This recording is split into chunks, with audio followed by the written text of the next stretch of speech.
بسم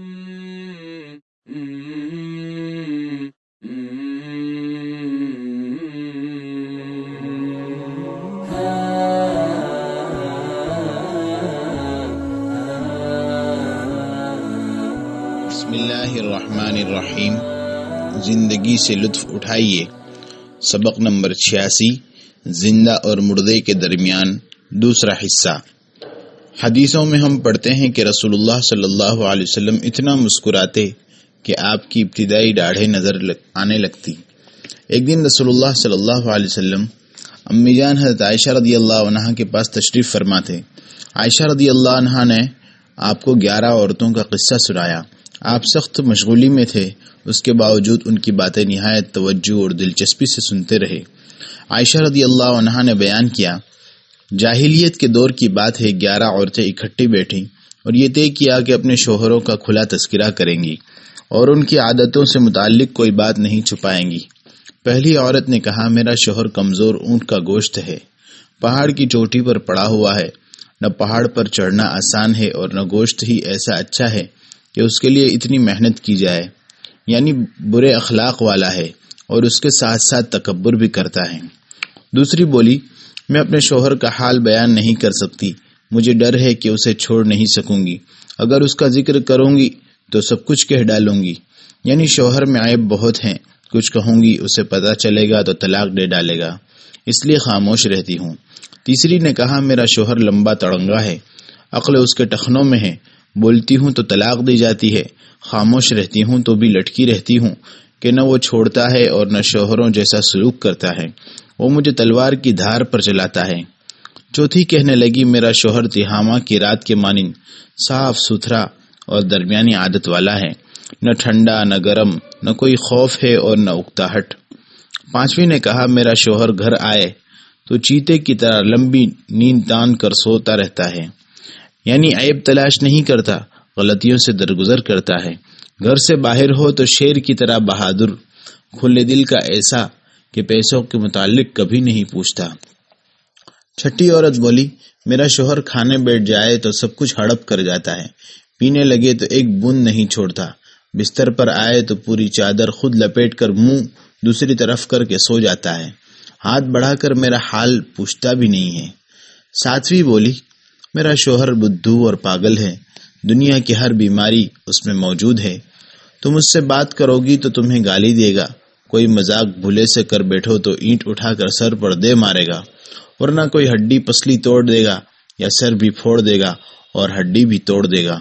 آٹھویں نے کہا، میرے شوہر کو چھوؤ تو خرگوش کی طرح نرم اور ملائم ہے، سونگھو تو زرنب ایک خوشبودار بوٹی کی طرح خوشبودار ہے، میں اس پر غالب ہوں اس کی نرم مزاجی کی وجہ سے، اور وہ لوگوں پر غالب ہے اپنی بہادری اور طاقت کی وجہ سے۔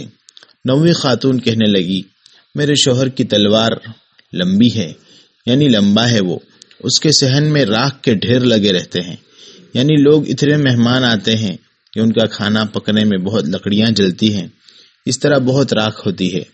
اس کا گھر دوستوں کی مجلس سے قریب ہے، یعنی وہ گھر والوں کا خیال رکھتا ہے، دوستوں میں جائے تو وقتاً فوقتاً گھر آتا رہتا ہے، جس رات مہمان ہو سیر نہیں ہوتا، شرمیلا ہے، کہیں مہمان بن کر جائے تو دوسروں کے سامنے کم کھاتا ہے، جس رات ڈر ہو سوتا نہیں، رات کو دشمن کے حملے کا خطرہ ہو تو جاگ کر پہرے دیتا ہے۔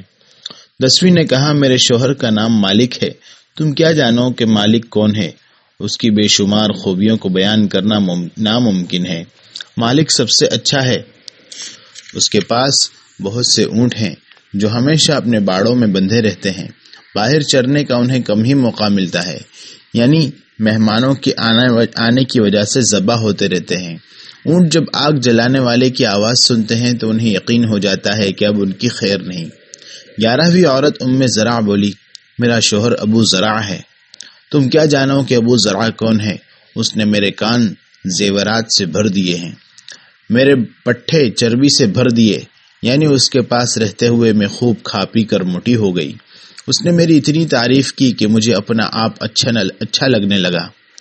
میں جس گھر میں تھی وہ چند چھوٹی چھوٹی بکریوں کا مالک غریب خاندان تھا، وہ مجھے وہاں سے اٹھا کر ایسے گھر میں لے آیا جہاں بے شمار جانور ہیں اور گھوڑوں کے ہنہنانے اور اونٹوں کے بلبلانے کی آوازیں آتی ہیں۔ کھاتا پیتا گھرانہ ہے، یہ لوگ گھوڑوں اور اونٹوں پر سفر کرتے ہیں۔ یہاں میں یہ بات کرتی ہوں تو لعن طعن نہیں کی جاتی، سوتی ہوں تو دن میں آرام سے اٹھتی ہوں، پینے لگتی ہوں تو اتنا پیتی ہوں کہ پھر پینے کی خواہش نہیں رہتی۔ اور ابو زرع کی والدہ، تم کیا جانو کہ ابو زرع کی والدہ کون ہے اور کیا ہے؟ موٹی تازی اور خوبصورت ہے، اس کا گھر کھلا ہے۔ اور ابو زرع کا بیٹا، تم کیا جانو کہ ابو زرع کا بیٹا کون ہے اور کیا ہے؟ تلوار جتنی چوڑی جگہ میں سو جاتا ہے، یعنی چھریرے بدن کا ہے، اور خوراک اس کی بہت کم ہے۔ اور ابو زرع کی بیٹی، تم کیا جانو کہ ابو زرع کی بیٹی کون اور کیسی ہے؟ ماں باپ کی فرما بردار، اس کا موٹا بدن کپڑوں کو بھر دیتا ہے، اور اس کی خوبصورتی اچھی حالت سے دوسری عورتیں جلتی ہیں۔ اور ابو زرع کی خادمہ، تم کیا جانو ابو زرع کی خادمہ کیسی ہے؟ وہ ہماری بات باہر جا کر نہیں بتاتی، نہ ہمارے غلے سے بے پرواہی کرتی ہے اور نہ گھر کوڑے کرکٹ سے بھرتی ہے۔ ایک دن ابو زرع گھر سے نکلا، باہر موسم بہت اچھا تھا۔ اس کی ملاقات ایک عورت سے ہوئی جس کے چیتے جیسے اور چالاک مضبوط 2 بچے تھے۔ وہ دونوں اس کے بازو میں پڑے 2 پستانوں سے کھیل رہے تھے۔ ابو زرع نے مجھے طلاق دے دی اور اس عورت سے شادی کر لی۔ ابو زرع کے بعد میں نے ایک امیر آدمی سے شادی کی جو ہاتھ میں تلوار تھامے تیز گھوڑے پر سوار ہوتا تھا۔ اس نے میرے پاس نعمتوں کے ڈھیر لگا دیے۔ اس نے مجھے ہر خوشبو کے جوڑے لا کر دیے کہ خود بھی استعمال کروں اور تحفہ بھی دوں۔ اس نے کہا، زرع کھاؤ پیو اور اپنے گھر والوں کو بھی کھلاؤ، لیکن میں اس کی دی ہوئی ہر چیز جمع کروں تو وہ ابو زرع کے سب سے چھوٹے برتن کے برابر بھی نہ ہو۔